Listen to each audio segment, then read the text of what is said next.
global company. Just always have in the back of your mind, those global nuances. Always have this as a consideration. Do things need to be said differently? If so, do things need to be translated differently? Factor that into your plan. How long will that take, etc.? Because that could also delay your launch, etc. So just always have that in your mind and feed that into your plans as you're developing your campaigns. Hello and welcome to Masters of Comms, the podcast for transformative communication techniques straight from the pros. I'm Lamar Williams, host of Masters of Comms, as well as head of partnerships at Sociable. Engagement isn't just about communication, it's about recognition. When employees feel valued, they're more motivated, more involved, and more committed to the company's success. But how do you make recognition meaningful? And how do you communicate reward programs in a way that truly resonates with employees? That's where today's guest comes in. Today, I'm joined by Rochelle Oakley, internal communication business partner at Beazley. She's spent years shaping internal communication strategies that drive engagement, retention, and company culture. Today, she's sharing how Beazley designed and rolled out a new shared incentive plan that boosted employee participation and reinforced a culture of recognition. Rochelle, hello. Welcome to Masters of Comms. Hi, Lamar. Hello, listeners. Thank you for having me. It's great to have you. And just before we dive in, can you introduce yourself and tell us what led you into the world of internal comms? I've worked in communications for several years now across financial services sector and now insurance. But I think like most people, I would say I fell into it, but I've always had a passion for effective storytelling. I've always had a passion for amplifying voices, those who are not necessarily get to speak or be at the forefront of organizations or, their own stories. So I think internal comms for me was just like a no-brainer and I've enjoyed it ever since. That's fantastic. For those who really may not be familiar with Beazley, can you give us a quick overview of the company and your role? Sure. So Beazley is a global specialty insurer, and we have operations across Europe, North America, Latin America, and Asia. Essentially, we provide our clients with the highest standards of underwriting and claim services, and our product lines include things like cyber liability, property, marine, reinsurance, and much more. For me, I'm based in the UK, in London to be specific, and my role is, not one day is the same. I partner with members of our executive committee, their leadership teams, and stakeholders globally to essentially devise plans and strategically advise on all things internal communications. My job is to make sure that, our activities and campaigns really align with our business priorities and strategy.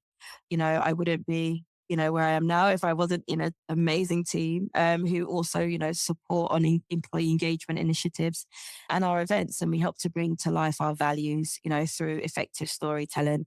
Essentially just making sure that employees understand their role that they play in the business, no matter where they sit within the organization. Let's jump right in. Today, we're talking about reward incentive programs, which I think are great to boost engagement, but they can be also complex, especially in financial services like yours.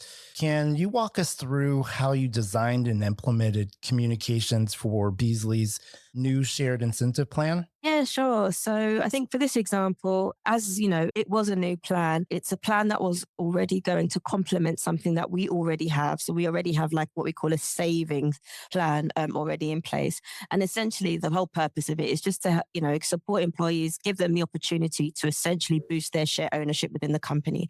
So basically to play a part in the company's success. So how I approached it is kind of how I approach any kind of comms plan or anything that I get involved with. I call it the expert gathering piece, right? So I sat down with the experts, my stakeholders, which in this case was the really, really great reward team and the corporate governance teams, because they understand the mechanics of the plan, right?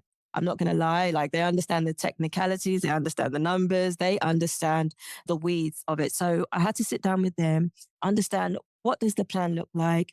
What does success look like? What are we trying to achieve when rolling out this campaign? What does good look like? I'm a real firm believer in not discounting things that have already been done in the past, more to understand what kind of lessons can we learn. And like I said earlier, this isn't a new thing to Beazley, right? So things like this have been communicated before. So I went in there asking the experts, what's new? what worked before when we communicated something like this? And if we had a chance to do it again, what would we do differently? So I just, gathered all that information and made note of all of that. Once I kind of got that, my next kind of question was, well, who's our exec sponsor in this? Who's the face? Who's going to be our buy-in? Who could we use and leverage to help support engagement when we start rolling this out? So having this included in the plans from the beginning was really, really important for me. And that's what we did. And then finally, when speaking to the experts, obviously this is what we call like a more formal reward kind of scheme or recognition plan, if you like. So you need to just also make sure that you have your legal considerations in place. Is there anything that we need to be sure that we can say versus what we can't?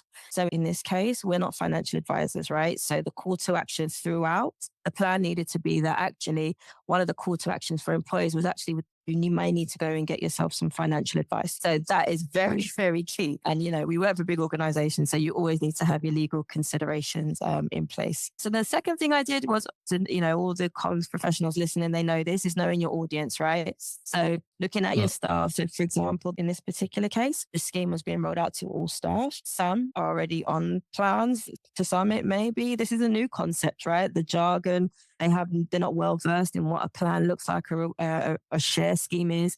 So you have to take that all into consideration. And then also knowing your audience as communications professionals, especially those of us that work in-house, I find we often forget that we are also employees because we're so used to supporting the business. So I went in from my own perspective. I questioned, what's new to me? Do I understand what they're talking about?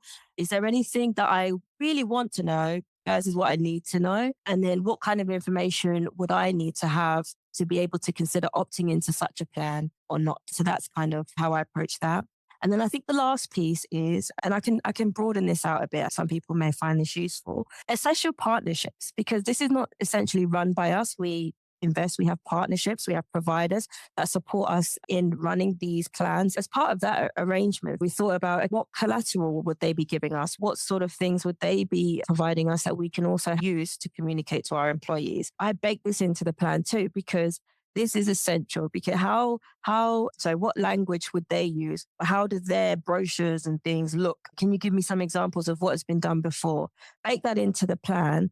And then thinking about, does it align with your own tone, your own identity? In Beazley's case, we've worked with them before, so there wasn't much work to do. But it was essential that we had this from the beginning. And that would be my top tip, is to advise anyone listening, if you're working with a third party in anything that you're doing, make sure you try and get as much information from the beginning. This will help with the editing and approval process down the line. Fantastic. I mean, 3 great things to learn from this experience. So expert gathering, you really need to get your stakeholders involved from the very beginning. You need to know who your audience is, and assessing your partnerships, something I hadn't always thought about, because you never think about the external partners that you're working with and getting those pieces of collateral aligned with what you're trying to achieve. Outside of all that, if we go beyond the formal rewards that you're talking about, how does fostering a culture of recognition impact overall company culture? And maybe how can this be communicated effectively within the internal communication channels? Recognition does impact company culture, but it cannot be done in isolation. And especially when we're looking at the world of work today, right? Employees are, and rightly so, they're demanding much more from the organization. We have to show up in much more ways than we probably had to do many, many years ago. So it is important, but it cannot be done on its own. And what I mean that, look, we're all human, right? And I think everyone wants to feel valued and recognized for being part of something that's either, bigger than themselves or, or at least if it aligns with their own personal morals, goals, and ambitions. We all know being recognized helps to boost morale. It does increase employee engagement and also can help with retention. Right? But it's just one part, I feel, of the employee experience. So for me, it doesn't matter if you have a structured or informal, recognition program as part of your culture. If other factors that make up culture is not there, such as your company values, are you even exemplifying your company values? If there's a lack of trust across the organization, is there fear? Are people scared? Are people, having those Monday woes? Is there if there isn't a clear direction on your strategy or your purpose, Doesn't matter if you've got recognition programs, it's not going to work. So, and that could lead to disengagement as well. So that's what I mean about not having it in its isolation. All the other things need to be intact too. But if you do, how can it be communicated effectively? I would say always start with your values. What are they? Do they make sense? Are they easily can they easily be exemplified across the organization? What makes you special? And then you start deciding, okay, what tangible behaviors will actually be recognized and applauded within your organization? And how can this be done on a consistent basis across the board? So it becomes learned behavior and everyone knows what to do, how to show up, and then being recognized and applauded for it. I'll give you an example. So many organizations, I've worked in a few that have this. If you recognize high performance, for example, or behavior that exceeds expectations, right? What does that even mean? Are these even clearly defined? Are they even shared amongst employees? There's been so many times in my career that I've seen where employees think that they're doing these things, they're high performers or they're going above and beyond, but then it comes to performance time and the organization is saying that they're not. But why not? Where's the misalignment? It's not clear. So that's what I mean about recognition. It needs to be consistent and it needs to be clear on what people are supposed to do. One of the ways to do it is to obviously have it somewhere stored that people can go to. So if you've got an intranet, for example, the classic SharePoint, there's no point having it stuck in some behind the scenes. It needs to be up front and center. It needs to be updated regularly if things change. People need to know where to go to see this information. And also leaders and everyone across the organization needs to be displaying what these behaviors look like so that it just becomes a norm. That's really great. Consistent communication across all channels is just as important, and knowing and sharing the same values. So it's great to hear that. But when people hear rewards, they often think of bonuses or financial incentives. But do you think that non-monetary rewards can be just as impactful? Good question. I think, yes, 100% I agree. I think they can. And actually, I've seen more so that where it actually has worked in more than the financial incentives. Look, we're in a time where, like I said, employees are demanding much more from workplaces. There's much more to money now. We're looking at, people are really starting to consider what's important to them. How does the organizations and things that we're doing day to day, how does that align with our morals, our values, ourselves, right? So yes, I do think it works. And I think an example of that could be peer-to-peer recognition, right? So platforms, especially HR platforms I've seen where you can give a peer a thank you card, or you can align a card with your value just to say this person's gone above and beyond, or this person did some tremendous work for me. Those work really, really well. It's something so simple, but it works. We're in the office more often, right? When someone's done something that you feel deserves a thank you, how many times are you thanking them for being in person? Those things mean the most. Have somebody worked or collaborated with you on a project, going out for lunch together. Those for me, they aren't necessarily non-monetary rewards, but it's the experiences. It's that going above and beyond, just making someone feel like they are valued and recognized. I think that works really, really, really well. And I think another way that I've seen it work really well is in town halls and meetings that we have, whether that be company-wide within your own teams or your own functions, keeping the conversation going. We talking about who's helped us? Are we talking about recognition as a whole? So people know what to do and things. So it's not just about the money side. I mean, that helps, of course, and cost of living and all that. But it's a bit more than that. It's feeling valued. It's valuing that experience too that we have with our colleagues and the organization's culture. Yeah, I hear and appreciate what you're saying. Peer to peer, I think, is a great example of boosting or offering something different than the monetary types of rewards. But that makes me think of, what types of rewards have you found to be most effective in actually boosting employee engagement? Is it that peer-to-peer, or is it financial? Is it something else, especially from an internal communications perspective? Yeah, I personally, from my experience, I wouldn't say that there is one more effective than the other, right? What I would say though, is that what really works is when you have a mix. You have a mix of everything. You don't just have the focus on one or the other. It's a mix of everything. And also I found that's quite helpful is when the employee is able to choose for themselves, right? So obviously with the monetary one, they choose, that's theirs. But for example, I know, like from my experience, I've worked in organizations where they've had platforms, for example, and if somebody was recognized from a colleague, they get points and then they can redeem their points to buy gifts, or they can, for some people, it's not about that. It's about experiences. They cherish the time with their loved ones. So they might redeem points against experiences that they can have and memories that they can create. In my previous career, I've worked on campaigns where, in order to recognize employees for joining a specific program, right, to thank everyone that we basically donated for them to have a tree.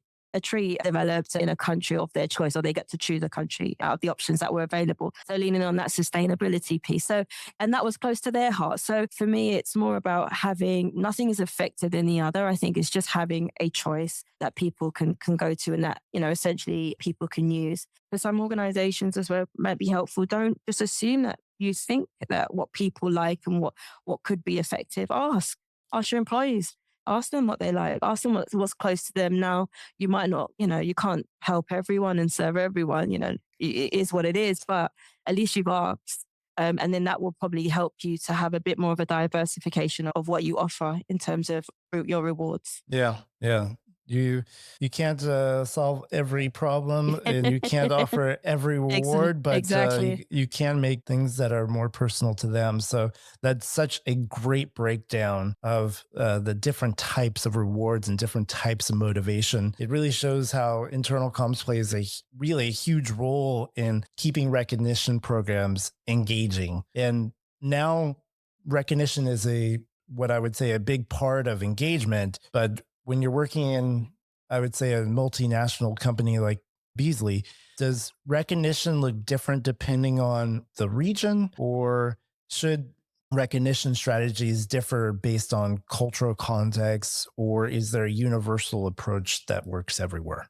I would say, I think, take Beasley, for example, yes, we are global, but we show up as one, no matter where we are, right? So there's rewards or programs that are across the board that will work for everyone. But what is good is that it's consistent. Everyone knows how to show up, how to exemplify the behaviors and everything that will get recognized, right? But I will say that, having worked in bigger organizations in my previous life before I joined Beasley, there will be cultural nuances because of, and that's just the nature of it, right? There's things that might mean different things in different cultures, etc. And so those contexts will need to be, I guess, considered. The strategy is more you can have something, but allowing it to be flexible. So like if I go back to, say, for example, the gifts, if employees want to redeem experiences of gifts, of course that's going to be different because you can't have the same experiences, you True. see, or the same even gifts or providers, etc. So you have to take those into consideration. Also, let's be honest, sometimes there's legal constraints, or there might be other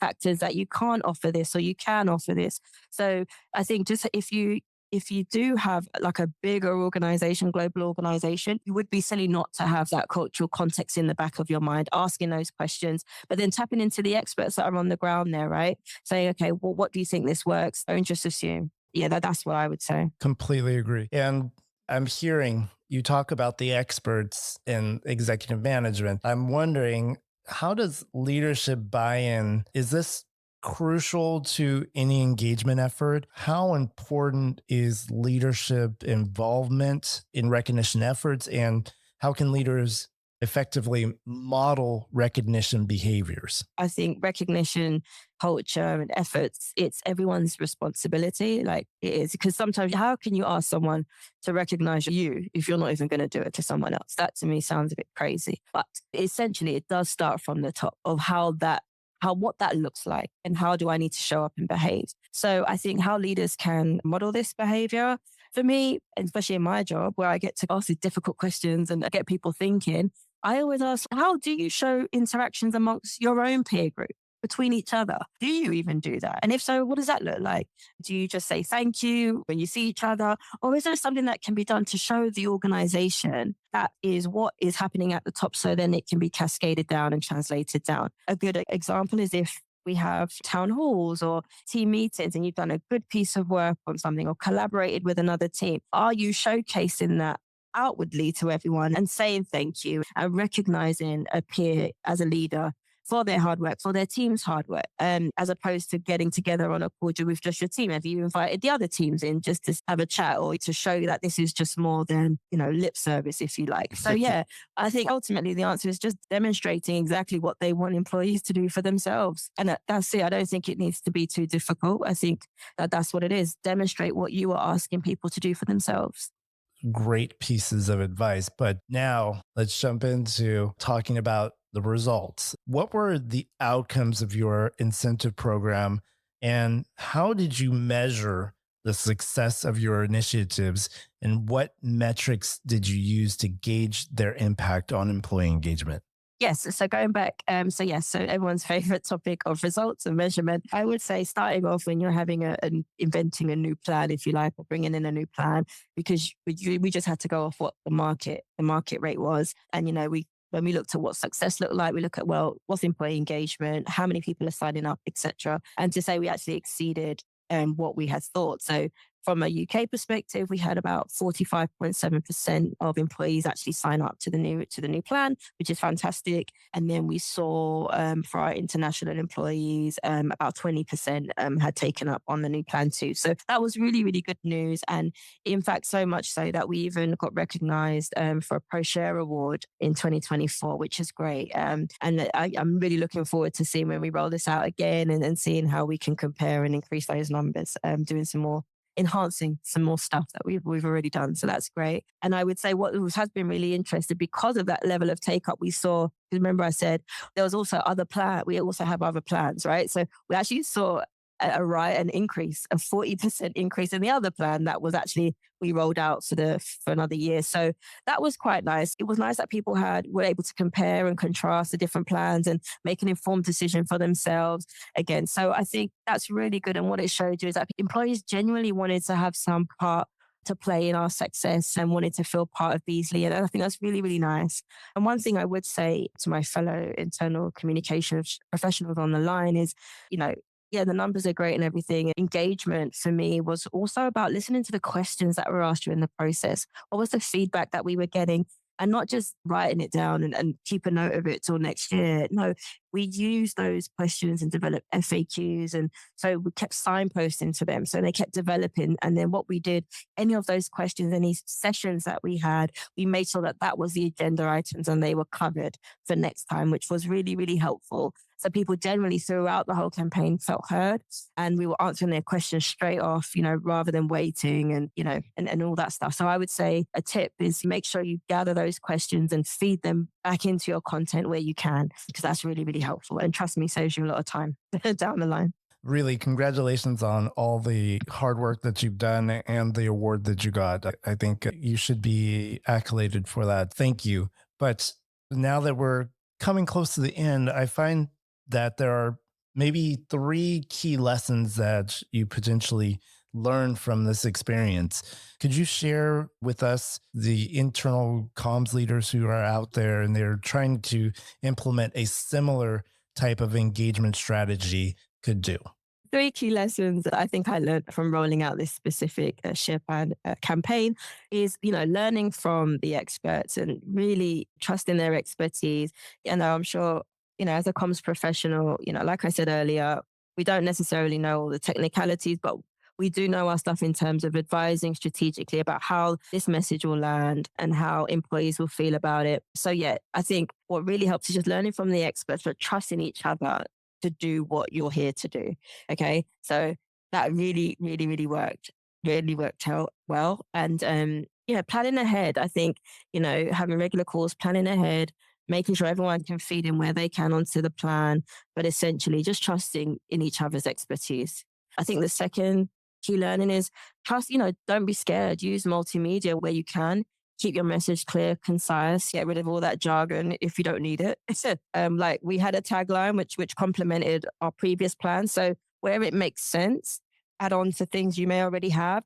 And if you don't, try something different. There's loads of materials and things that you can find online, loads of studies, loads of resources, etc. So yeah, I would say where it makes sense, create something new. But if you're in a big organization, I'm sure this stuff has been done before, adapt it, make it make sense for yourself. And I would say the third thing I learned, which I always have in mind, just having worked and continuing to work, in global company, just always have in the back of your mind, those global nuances, always have this as a consideration. Do things need to be said differently? If so, do things need to be translated differently? Factor that into your plan. How long will that take, etc.? Because that could also delay your launch, etc. So just always have that in your mind and feed that into your plans as you're developing your campaigns. Fantastic. Thank you. And Rochelle, this conversation has really been packed with insights, real life strategies for making recognition and reward programs really work. So I really appreciate it. And I love how you highlighted the importance of leadership involvement, clear communication, and using the right channels, not just more channels is what it sounds like. But before we go, we always ask our guests one additional question. Can you share a book or a film that has recently inspired you lately? Yes, I would say this is a book that I've had for some time now, but it's always like my go-to, especially, doing internal communications. And it's the second edition of the Successful Employee Communications book. And it's like a practitioner's guide and it has lots of tools and guides and case studies. And it's by Sue Dewhurst and a good friend of mine, Liam Fitzpatrick. Essentially, it's just my go-to when I need a bit of inspiration or or reminded. If I need a bit of a reminder, I have a little block of where to go next and how to approach particular activity or particular situation when it comes to communications. I really recommend it to your listeners if they haven't read it already, but it's definitely a good starter, I feel, for those who just need that outside view, like a neutral space of how to approach communication activities and what to ask before we go into and jump into executing and problem solving, as we love to do. So yeah, I would recommend Successful Employee Communications. Sounds like that's really a fantastic recommendation. So I appreciate that. We'll have to check it out. So Rochelle, it's been a pleasure having you on the show. Thank you so much for sharing your expertise. Thank you. Thank you so much for having me. And to our listeners, if you've enjoyed this episode, follow us on LinkedIn and subscribe to Masters of Comms for more expert insights. This was Masters of Comms, the podcast for transformative communication techniques straight from the pros. Find us here for the next episode. See you soon.